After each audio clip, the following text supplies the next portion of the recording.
So we're gonna pretend like I haven't been slacking and other stuff. To be honest, I've just been preoccupied, guys. I don't really have a good reason for you for why I haven't done anything. I gotta show my guys some love. Today's chest, biceps, and shoulders. However, we're gonna get straight into it. I like to switch it up. Sometimes I'm not always gonna do dumbbells. Sometimes I'm not always gonna do like Smith. Sometimes I'm not always gonna do incline. But we're gonna keep it simple. We're gonna switch it up. Honestly, Smith gets a bad name. Like, despite what people think, like, Smith is pretty good, honestly. Like, if you told me which one do I have to choose between dumbbells and Smith, and that's the only two I could do for the rest of my life, I don't know what I'd pick. Well, I'd probably just lie to you guys. I'd probably pick dumbbell. But if you said between barbell and Smith, that might be a hard choice. Because I don't know which one I'd pick, because there's benefits. One of them, oh, this is a top set, by the way. This is my first time doing 275. If I'm, or is that? That looks like a 10. Either way, this looks like 275. But yeah, this is my first time doing it. Or is it 245? Am I bugging? Anyway, if I had to pick between Smith and barbell, that might be a little harder. Because I generally don't know which one I'd pick. Because, like, one has the advantages of, like, stabilizing muscles. The other one doesn't. But I don't know. This one we're doing shoulders. Because I figured if I'm already on a Smith machine, I might as well utilize it to the best of their advantages. That was a tongue twister. We're going to leave that there. But honestly, I don't really like to do my front delt too much. Oh, this is a new angle. Let me know if you guys like this better or you like the other one from before. But yeah, I don't really like to hit my front delt because I feel like most pressing movements hit your front delt anywhere. Anyway, I feel like this is even cope. But it's like an example of the case, like an incline hits it, a hammer press hits it. Not a cable crossover because that's more chest.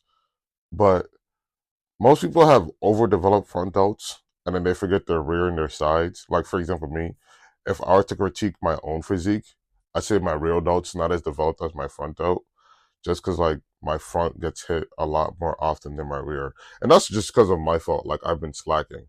I just like to do a quick set of dips. I did triceps the day before, so I was a little sore. So I didn't really do too much of this. So I just tried to do like a quick burnout real quick, essentially.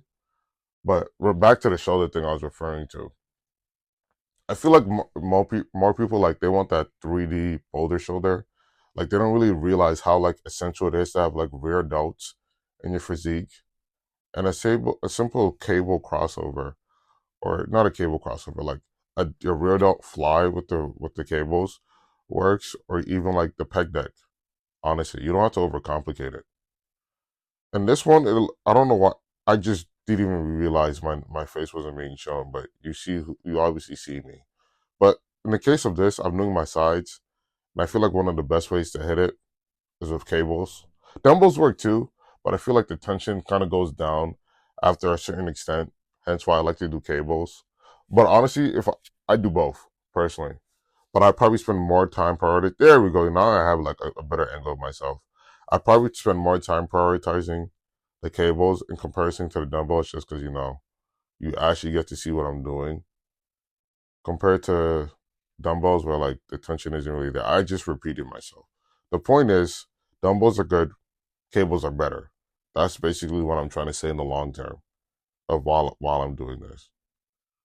But honestly, when it comes to training, you should just stick to what you enjoy rather than what's optimal. Because not always what's optimal is something you'll end up doing long term. Like for example, I enjoy doing pec deck, but if we're like benching, well, I like benching too, so that's not the best analogy.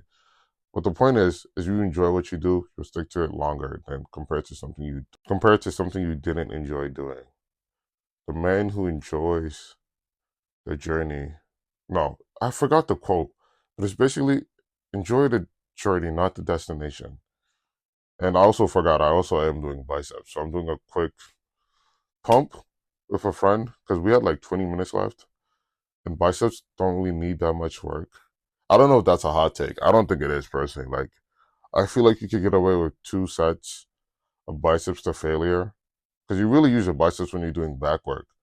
So I feel like you could get away with 2 sets just straight to failure, and then you'd be fine. Hence why as well, like I wasn't really too worried about doing biceps. But especially if you have like a good preacher curl or a good like standing bicep curl or even a hammer curl. Hammer curl you can argue is more forearms. You break it. I can't say the word, so I'm not gonna even try to butcher it. But you can argue is more of that. But honestly, a simple, as long as you really get the stretch and you feel the eccentric, you're basically doing what you got to do when it comes to biceps. I don't think that's a hot take though. Like I feel like more people are so interested in having that bicep peak, but like triceps are like 2/3 of our arms. So me personally, I prioritize my triceps better, especially because like when you like get that like horseshoe in your arm, it just you just look significantly better. Like for example, I'm doing a hammer curl here. I'm doing I don't even remember what I called them, but I'm basically doing a hammer curl here.